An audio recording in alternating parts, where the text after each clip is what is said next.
बनारसचा अस्सल स्वाद आता पुण्यात. हॅलो पुणेकर, आज मी आले आहे अमृतलीला. बनारसचा अस्सल स्वाद शिवाजीनगर येथे. इथे फक्त थाळीची किंमत 350 आहे. त्यात तुम्हाला अनलिमिटेड थाळी. विकेंडला थाळीसोबत 3 स्पेशल चाट देखील सर्व केल्या जातात.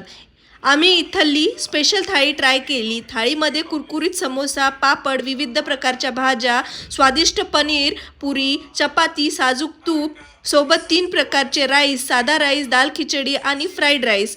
स्टार्टरमध्ये मंचुरियन, फ्रेश सॅलड, 2-3 प्रकारच्या चटण्या आणि थंडगार ताकही मिळालं. डेझर्ट तर या थाळीचं खास आकर्षण. बासुंदी, गरमागरम जिलेबी आणि स्वादिष्ट पायनॅपल शिरा. प्रत्येक पदार्थाची चव खूप अप्रतिम होती. इथे विकेंडलाच नाही तर आठवड्याच्या इतर दिवशीही भरपूर गर्दी असते. त्यामुळे एकदा तरी ही बनारसी थाळी खायला नक्की या. तर मग तुम्ही कधी जाणार अमृतलीला? बनारसचा अस्सल स्वाद येथे कमेंट करून नक्की सांगा.